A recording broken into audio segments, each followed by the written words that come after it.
নমস্কার, আপনাদের সবাইকে স্বাগত জানিয়ে শুরু করছি আজকের এখনকার অনুষ্ঠান সুভাষিত জ্যোতি, অনুষ্ঠান সুভাষ শাস্ত্রী, যার কথা জ্যোতিষের বেদবাক্য।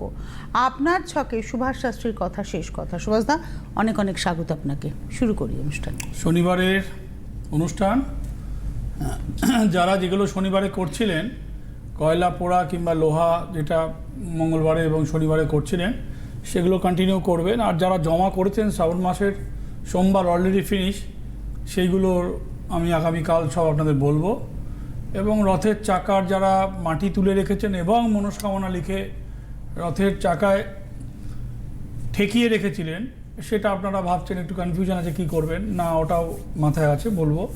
আজকে এই নাগপঞ্চমী, তো এই মনসা পুজোর জন্যে আপনার যদি ছকে কালসর্পদোষ থাকুক আর না থাকুক, তো ওই জাত সাপকে মনস্কামনা করে খাবার দেওয়ার একটা রীতি আছে। 16টা, টোটাল 16টা সাপ, মানে 16 রকমের সাপ। এবং 16 আমাদের ছকেও অনেক সময় শোনা যায় যে নাগ সর্প দোষ হয়েছে, কাল সর্প দোষ হয়েছে, ত্রিপাপ দোষ হয়েছে, দ্বিপাপ দোষ হয়েছে, এবং মানুষের মৃত্যুর পরও দোষ পায়, আপনারা এগুলো অলরেডি জানেন।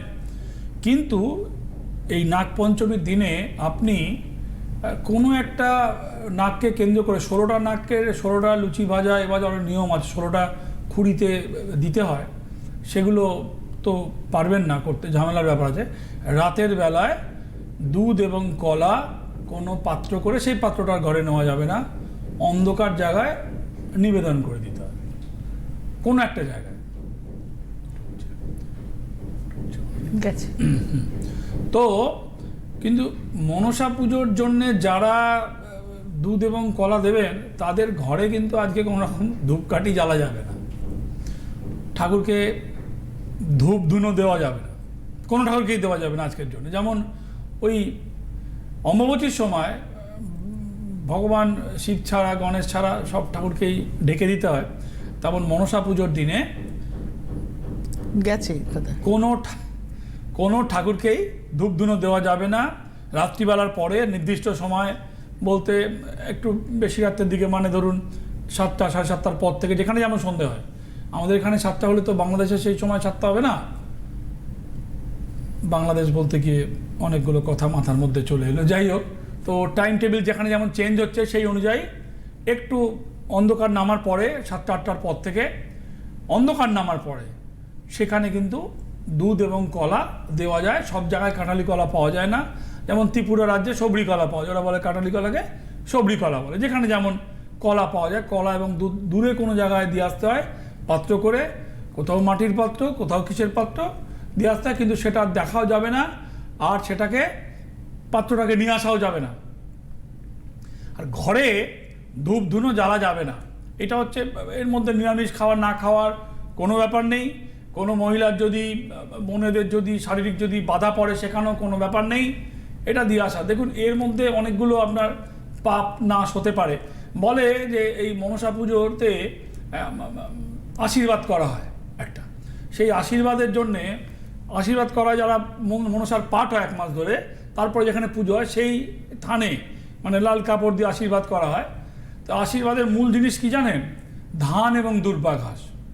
ধান এবং দুর্বা ঘাস দিয়ে, এটা শ্লোক আছে, মায়ের যে ঘটে যে পুজো হয়, মায়ের এই ঘটে, তার নাম বলা হয়, সে মাই গেল হইল বর, মানে বাংলা ভাষায় বলা হয় ধান দিবা দুব্বা দিবা দিয়ে আরও বর পাইবা, মানে এটা শ্লোক আছে, আমি পড়েও শোনাতে পারি। তো যাই হোক, যারা ভাষাটা জানেন না, একটু বাংলা ভাষার টান এখন রয়েছে শ্লোকটার মধ্যে।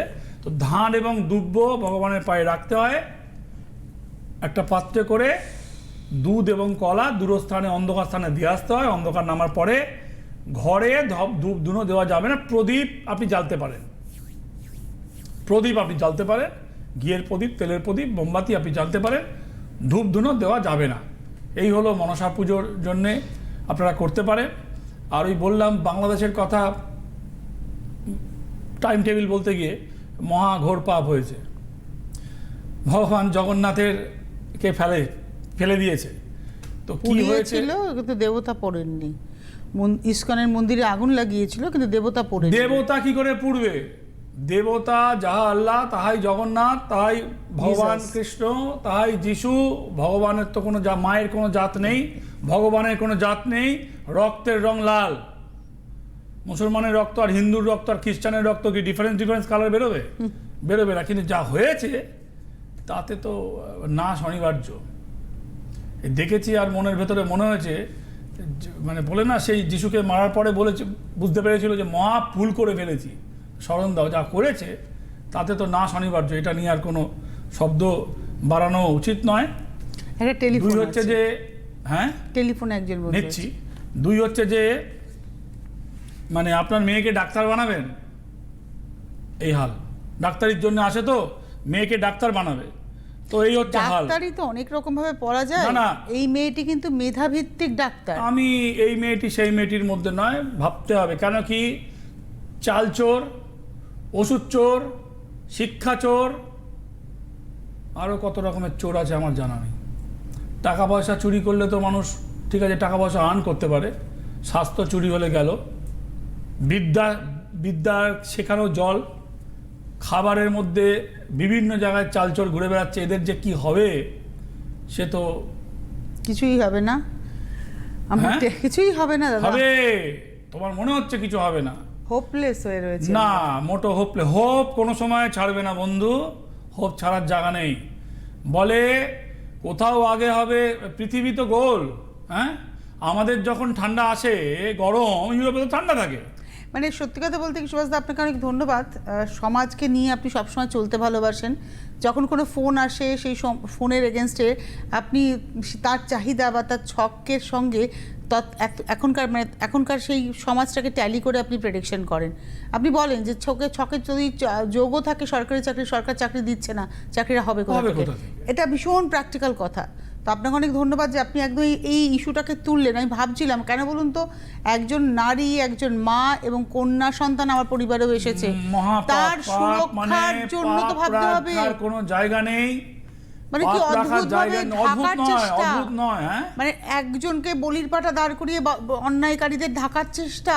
মানে ও বলার কোনো শব্দ আমার কাছে নেই, আমার কাছে কোনো আমার যোগ্যতাও নেই, আমার শব্দও নেই। কিন্তু পাপের ভাড়া ভর্তি হচ্ছে, এটা নিয়েও কোনো ডাউট না। তুমি বলছো কিছু হবে না, আমি বলছি হবে তো বটেই। মানে আমরা জীবদ্দশায় দেখে যেতে পারি। হ্যাঁ, জীবদ্দশা। তুমি কোথায় আছো? দিল্লি বহু দূর নয়। মানে আর কিছু বলার নেই। কে একজন ফোনে আছে। নমস্কার, কে রয়েছেন? কোনো হতাশার জায়গা নেই। নমস্কার, কে রয়েছেন? হ্যাঁ, কে বলছেন? আমি পার্থ সারথী পাঁজা বলছি। পার্থ সারথী পাঁজা। বলো কোথা থেকে? সাউথ চব্বিশ পরগনা। কোথা থেকে বলছো? সাউথ চব্বিশ পরগনা অনেক বড় তো। এই প্রশ্নগুলো আমার ভালো লাগে না। মানে হ্যাঁ, আমতলা একটু বললেই হয়ে যায়। আমতলা, ওই মিত্র মার্কেট আছে আমতলা, বুঝেছি। আমতলা। হ্যাঁ, বলো জন্ম তারিখ বলো। 25/11/1986। কত বলছো? 25/11/96। 25শে নভেম্বর 1986 সাল। হ্যাঁ। সময়টা বলুন। সেপ্টেম্বর 11 হবে।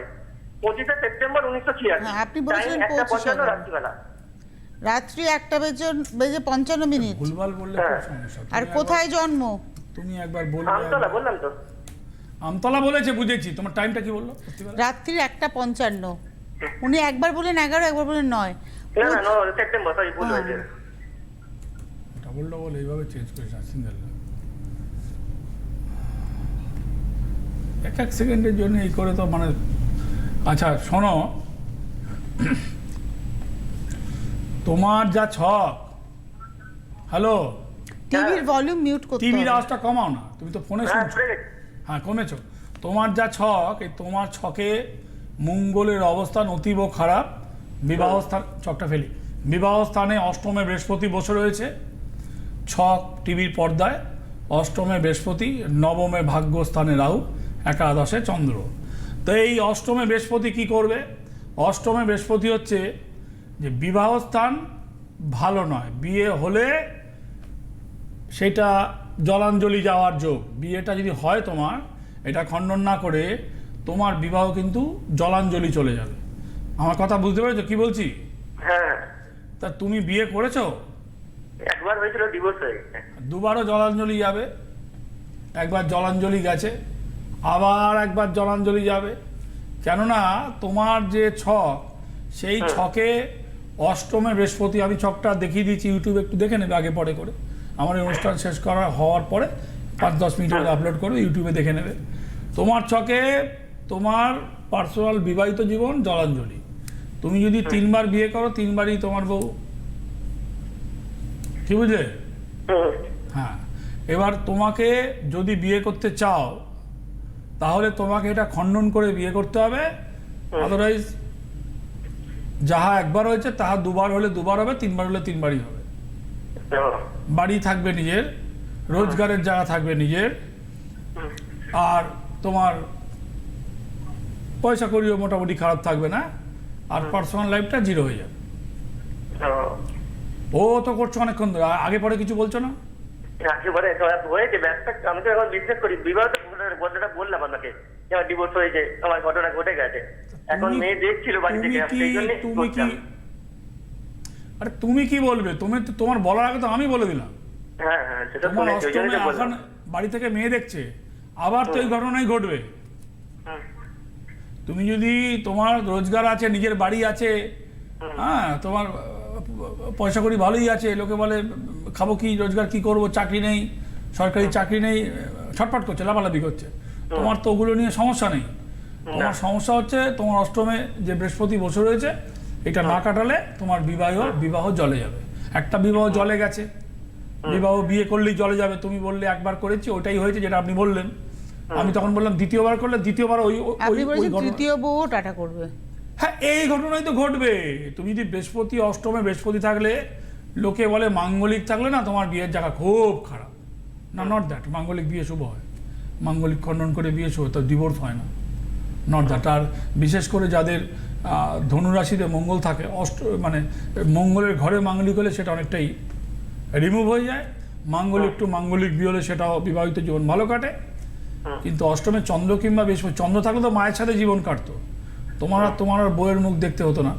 যাই হোক, বৃহস্পতি গুরু রয়েছে এখানে, তোমার এটা খণ্ডন করলে বিয়ের জায়গাটা ঠিক হবে, মানে বিয়ে করলে টিকবে, আদারওয়াইজ টিকবে না।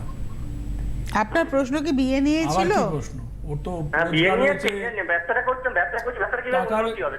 সে তো ব্যবসা, স্কাই ইজ দ্য লিমিট, যত টাকা কামাবে তত ভালো। নিজের বাড়ি রয়েছে, হ্যাঁ, রোজগারের জায়গা ভালো, তো বিয়ে ছাড়া আর কি ওর সমস্যা আছে? এটাই তো মেন সমস্যা। হ্যাঁ, ওটা তো সমস্যা আছেই, আমার দেখছি কেটে যাচ্ছে বারবার, কিন্তু ব্যবসাটা উন্নতির জন্য চেষ্টা করছি অনেক। ও ব্যবসা যা করছো খারাপ করছো না, ভালোই করছো। ব্যবসা যা করছো ভালোই করছো, খুব খারাপ করছো না তুমি ব্যবসা, কোনো চিন্তা নেই তোমার। সঙ্গে আছে। থাকুন, ধন্যবাদ। হ্যাঁ, আমি কয়েক সপ্তাহ আগে একটা কথা বলছিলাম যে আপনার পরিবার ভালোভাবে চলছে, সবার দৃষ্টি ভালোভাবে আপনার দিকে পড়ছে না। মুখের সামনে খুবই ভালো, আপনার মতন মানুষ হয় না, আপনি দিলে আরো ভালো, আপনি নিঃস্ব হয়ে গেলে আরো ভালো। বলে একটা শ্লোক আছে, পরের ছেলে পরমানন্দ, যত উচ্ছন্নে যায় তত আনন্দ। সবাই নয়, নট দ্যাট, সবাই নয়, কিছু লোক তো আছে কম্পিটিশনে নাম লেখাচ্ছে। 2, তার সাথে যে ভাই আপনার ভালোভাবে চলছে, একই ব্যবসা, আজকেই এসছিল ট্রলার নিয়ে মাছ ধরতে যায়, পূর্ব মেদিনীপুর কন্টাই থেকে এসে ট্রলার নিয়ে, ওই দেখা যাবে 100 মেছো মাছ ধরতে যাচ্ছে। সবার ট্রলারে কি একরকম মাছ পড়ে না তো। সে ট্রলারে এমন কিছু করে নিয়ে যাচ্ছে, তার ট্রলারে ইলিশ পড়ছে বড় বড়, আর সে কেউ সারাদিন 2-4টে মাছ নিয়ে ফিরে আসছে। গঙ্গায় মাছ ঘুরে বেড়াচ্ছে, কোথায় কোন ঝাঁকে যার নেট পড়ছে, ঝাঁকে উঠছে। তো এই তো লাখের কেউ একটু কি ফোনে আছে দেখুন, এখনো তো বলছি। তো লাখের তো এখানে তো অস্বীকার করার কোনো জায়গা নেই। কিন্তু কালো নজর, আগে নিচে আমার মা ওই শীতল পাটিতে খাবার দিত, খেতে বসতাম নিচে, তখন টেবিল ফেবিল ছিল না। তো ওই থালার পাশে মা বলতো একটু জল হাতে করে নিয়ে চারিদিকে ছেটাও, বুঝতে পারতাম না কি। পরে বুঝেছি ধুলো বালি চুল টুল থাকলে যাতে পাতে না আসে, হাতে করে নিয়ে থালার চারিদিকে একটু চিটিয়ে নেয়। তার মানে কি, খাবারটাকে প্রোটেক্ট করা। থালার পাশে যদি চুল ধুলো পালক যদি কিছু পড়ে, সেগুলো যাতে খাবারের পাতে উড়ে না আসে, তার জন্য চারিদিকে একটু জল ছিটিয়ে দাও, সেগুলো ধুলোবালিগুলো বসে যাবে। সেই রকম আপনার যদি ভালো চলে, যেখানে যাকে দেখবেন আপনি মানে কিছু দিচ্ছেন, সে চাইবে সারা জীবনই আপনি তাকে দিন, আর হাত উবুর করে দিন, দিতে দিতে আপনি নিঃস্ব হয়ে যান, আপনি ভিখারি হয়ে যান, তার ডিমান্ড কমবে না। লোকে বলে দেওয়ার কোনো চাপ কমে না। হরোস্কোপে জানেন, ওই যে মনসা পুজোর কথা বললাম, কাল সর্প যদি আপনার থাকে ছকে, যদি ছক থাকে, তাহলে কাল সাপকে মনস্কামনা করে আপনি দুধ দিতে পারেন। একটা টেলিফোন নিয়ে নিই। হানি, নমস্কার, কে রয়েছেন? হ্যালো, নমস্কার তনুশ্রী, আপনাকে নমস্কার। নমস্কার। দাদাকে সশ্রদ্ধ প্রণাম। দাদাকে নমস্কার। বলো কে বলছেন? হ্যালো। কোথা থেকে বলছেন? বলো। আমি বলছি মুর্শিদাবাদ থেকে। আচ্ছা, নাম কি? নাম হচ্ছে সৌরভ ব্যানার্জি। ও আমার ছেলের জন্য জানি। আচ্ছা, সৌরভ কেউ ব্যানার্জি। এসেছিল আপনার জানাশুনো? না সৌরভের না, কি আমার আছে? জানাশোনা কেউ যায়নি, তবে আমি দাদার কাছে খুবই ভক্তি শ্রদ্ধা করি। আচ্ছা। মানে দাদার কাছে একটা ফোন করার জন্য আমি বহুদিন থেকে আচ্ছা ঠিক অপেক্ষা আছে, করছি। মেন কথায় চলে এসো। বহু লোক ট্রাই করছে। ডেট অফ হ্যাঁ, বার্থ? হ্যাঁ। হ্যাঁ। সব সৌরভের কি সুগন্ধ আছে? 22শে ডিসেম্বর 22/12, দাঁড়া ভুল হয়ে 86। ভুল হয়ে গেছে। 22/12/1900 কত? 86। 1986। আচ্ছা বলো, টাইম বলো। টাইম হচ্ছে সকাল 10টা 10। 10টা 10। এবার কোথায় জন্ম বলো? বহরমপুরে জন্ম। আচ্ছা, কোথা থেকে ফোন করছো বলো? মুর্শিদাবাদ। মুর্শিদাবাদ থেকে। আরে মুর্শিদাবাদ তো জেলা, বহরমপুর থেকে করছো? কোথা থেকে ফোন করছো? মুর্শিদাবাদ জেলা ওই কাঁদি থেকে। কান্দি থেকে ফোন করছো, বেশ কথা, খুব ভালো কথা। তোমার ছেলের রাশি হচ্ছে সিংহ রাশি। আচ্ছা, তোমার ছেলের যা ছক, আচ্ছা কে আবার আমাকে ফোন করছে, খেয়ে দে কাজ। আচ্ছা, ছকটা ফেলি টিভিতে। আচ্ছা, ছকটা ফেলে দিয়েছি। তোমার ছেলের লগ্নে মঙ্গল, এইখানে দেখুন চন্দ্র। এই দেখুন, আগের ছকে ঠিক বলছিলাম, দেখুন তীর ঘোরাচ্ছি। তোমার ছেলের বিয়েই হবে না। এই দেখো, মায়ের সাথে জীবন কাটবে, সংসারের সাথে। আপনারা ছক দেখুন, আমি ছকে দেখুন, আগে বলছিলাম চন্দ্র থাকলে বিয়ে হতে চায় না, আর বৃহস্পতি থাকলে জলে চলে যায়। ঠিক এরা আগের ছকে বললাম, আমতলা থেকে ফোন করেছিল। 86 সালে জন্ম। হ্যাঁ, মিত্র মার্কেট বললাম, আমতলা মিত্র মার্কেট বলে একটা বাজার আছে, ওখানে মার্কেট আছে। তো ওইটা জলে গেছে, আর তোমার ছেলের চন্দ্র বোঝায় তোমার ছেলের বিয়ে হতে চাইবে না। হ্যালো, বিয়ে হতে চাইছে না তো? চাইবে না তো আবার ফেল বাবা ছকটা। তাহলে দাদা কি করে দাঁড়াও না, এই দেখো আবার ফেলেছি ছকটা আবার ফেলেছি। কেন ফেলেছি দেখো, এই যে চন্দ্রটা বসে রয়েছে এইখানে লগ্ন থেকে সপ্তমে বিবাহস্থানে চন্দ্র থাকলে বিয়ে হতে চায় না। দেখে নেন আপনারা সবাই মিলে একদম। আর যখন আমি ঠিক এর আগের ছকটাতে বললাম চন্দ্র সপ্তমে থাকলে মায়ের সাথে জীবন কাটে, আর বৃহস্পতি যদি সপ্তমে থাকে, সপ্তম প্লাস অষ্টম, মাথা রাখবেন, একটা ঘর নয়। এখানে বোধ ঘর আর কাউন্টেড, ম্যারেজ হাউস হিসাবে বোধ আর কাউন্টেড। বৃহস্পতি থাকলে বিয়ে জলে যায়, আগেরটা জলে গেছে।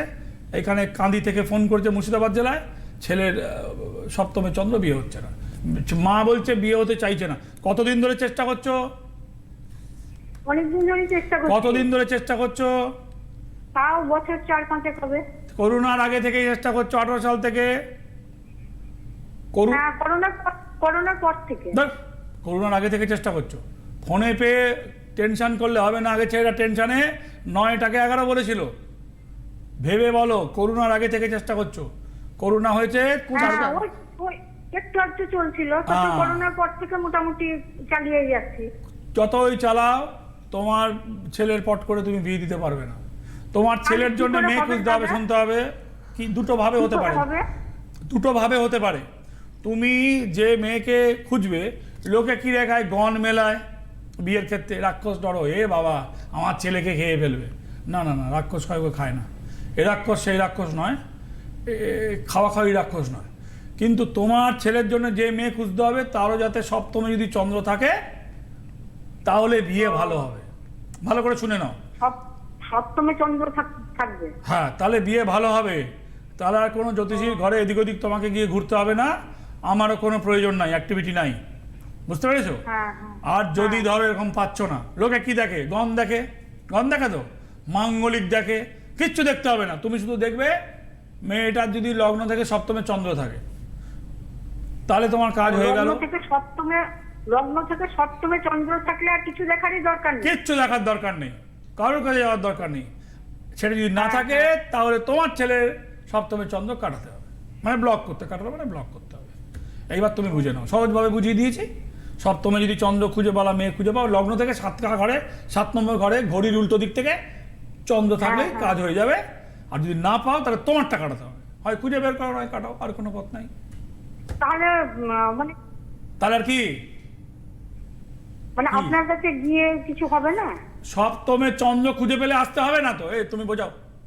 আপনার যদি মেয়ে দেখেন, যদি কোনো মেয়ের ছকে আপনার ছেলের মতোই সপ্তমে চন্দ্র থাকে, তাহলে আপনার সুভাষদার কাছে আসতে হবে না। যদি না হয়, আপনি যদি এখন এত খুঁজবেন কোথায়? ছেলের 86 সালে জন্ম, বয়সটাও তো হয়েছে। তো আপনি একটা কাজ করুন, আপনি সুভাষদার কাছে এসে আপনার ছেলের সপ্তমে চন্দ্রের যে জায়গাটা আছে ওটাকে আপনি রেকটিফাই করুন, দেখবেন আপনার ছেলের বিয়েটা হবে। না, ওইটা খুঁজে পেলে আটা কাটাতে হবে। আপনার এখন ওরকমভাবে কি খুঁজে যায়? লোকে গণ দেখে, লোকে মাঙ্গলিক দেখে। এখন বিষয়টা হচ্ছে যে আপনি আপনার উপরে ডিপেন্ড করছে আপনি কি করবেন। ঠিক আছে, তুমি ভাবো, ঘরে বসে বুঝিয়ে দিয়েছি, ইউটিউব চ্যানেলে ভাবো, লোকে ট্রাই করছে, তাদেরকে ঢুকতে দাও। তার ফোনে ট্রাই করছে, ঢুকতে দাও, ফোন রয়েছে। হ্যাঁ, নমস্কার। হ্যাঁ নমস্কার ম্যাডাম। কে বলছেন, কোথা থেকে বলছেন? হ্যাঁ, আমরা ভালো আছি। আমি হাওড়া থেকে বলছি। আমি একটু নামটা গোপন রাখছি। আচ্ছা, গোপন রাখো, বলো। ভাইয়ের সম্বন্ধে জানতে চাই। তোমার ভাই হয়? ভাই, হ্যাঁ। জন্ম তারিখ বলো। জন্ম তারিখ হচ্ছে 24/9/1998। ধরো লাইনে থাকো একটু। 24/9/98, টাইম বলো। টাইম হচ্ছে দুপুর 12টার পরে, বৃহস্পতিবার। 12টার পরে কটার মধ্যে তো বলুন? মানে ওই 12টা থেকে 1টার মধ্যে। আচ্ছা, 12টা থেকে 1টার মধ্যে, মানে 45 মিনিট। চন্দ্রের অবস্থান দুবার চেঞ্জ হতে পারে, আমাকে দুবার মারতে হবে। একটা 12:30 মারতে হবে, একটা 45, 15 মিনিট পর পর চন্দ্রের অবস্থান চেঞ্জ। ধরো লাইনে থাকো। 12টা থেকে 1টার মধ্যে দুপুরবেলা। কোথায় জন্ম? হাওড়ায়? হ্যাঁ, হাওড়ায়। 1998 না 88? 98। 98 সালে জন্ম? হ্যাঁ, 1998 সালে জন্ম। 1900ই তো হবে, 98 না 88 সেটা। বৃহস্পতিবারে জন্ম, তুলা রাশি, ধনু লগ্ন। আচ্ছা, তাহলে কি হবে? এ বাবা, তোমার ভাইয়ের তো বয়স বেশি নয় গো, ভালোই জট লেগেছে। হ্যালো, হ্যাঁ, তোমার ভাইয়ের তো জীবন জেরবার হবে, তো বয়স তো বেশি নয়, মঙ্গলটা ডাউন, কম বয়সে বিয়ে হয়ে গিয়ে অশান্তি লেগে যাবে একটা। কি গো, 98 সালে জন্ম, বউ চলে যাবে ছেড়ে, মানে প্রথম কথা হচ্ছে 26 বছর বয়স ছেলেটা। তোমার ভাইয়ের 26 বছর বয়স, আমি জানি না, আই ডোন্ট নো তোমার কত বয়স, তোমার ভাইয়ের 26 বছর বয়স। এবার মানে তোমার 28, ভাইয়ের বয়স 26, ভাইয়ের বিয়ে হলে তার বউ চলে যাবে, একটা জট পেকে যাবে। হ্যাঁ, প্রেম করে তোমার। আচ্ছা, তোমার ভাইয়ের বিয়ে হয়েছে? হ্যাঁ, বিয়ে হয়েছে, প্রেম করেই এই 1.5 বছর। হ্যাঁ, প্রেম করে, আপনারা শুনলেন, প্রেম করে বিয়ে হয়েছে, বিয়ের পরে জট, সংসার হবে কিনা, মেয়ে চলে যাবে আসবে, চলে যাবে আসবে। বাবা বাবা, তো গুণধর। কোন সালে বিয়ে করে তোমার ভাই? আমার ভাই একদম কাছাকাছি। কোন সালে বিয়ে করেছে? ও কোন সালে? এই তো 1923 সালে। হ্যাঁ, 2023। ঠিক আছে, ওসব টিভিতে লাইন পেলে সব হয়। আচ্ছা, 23 সালে বিয়ে করেছে, 24 সালের মধ্যে অশান্তি, দীর্ঘদিন প্রেম করেছে। ভাই 25 বছর বয়সে বিয়ে করেছে, 26 বছরের স্বামী, বউয়ের সাথে অশান্তি, বিয়ে টিকবে কিনা। এখন মেয়েটা তোমার ভাইয়ের কাছে না তার মায়ের কাছে, বলো আগে। তার মায়ের কাছে। আমাদের হাতে আর সময় নেই। না, আপনারা শুনলেন, প্রেম করে বিয়ে করেছে, মেয়ে তার মায়ের কাছে, জীবনে জট। আমি বলেছি প্রেম করে বিয়ে করেছে। 25 বছর সময় নেই, সময় তো নেই, কিন্তু ওর জীবনেরও ভালো সময় চলে যাচ্ছে। আপনি এখান থেকে বের করে আনুন ভাই। কি করে বের করবে ও? আপনার কাছে এসে। ও যদি জানতো আমাকে ফোন করতো, বের করতে পারলে। আপনার কাছে আসবে। আগে সিদ্ধান্ত নিক, ওখানে সংসার তো হবে না, আমার কাছে আসার আগে ভাবতে হবে। আমাদের হাতে আজকে আর সময় নেই। সুভাষদা, অনেক ধন্যবাদ আপনাকে, এবং অবশ্যই ধন্যবাদ আপনাদের। মায়ের আশীর্বাদ, গুরুদেবের নির্দেশে সুভাষদার এই পথে হাঁটা, এবং আপনার কথার শেষ কথা, আপনার ছকের শেষ কথা, সুভাষ শাস্ত্রীর কথা। নমস্কার। জ্যোতিষ হলো বেদের অঙ্গ, আর সুভাষ শাস্ত্রীর কথা জ্যোতিষ জগতে বেদ বাক্য।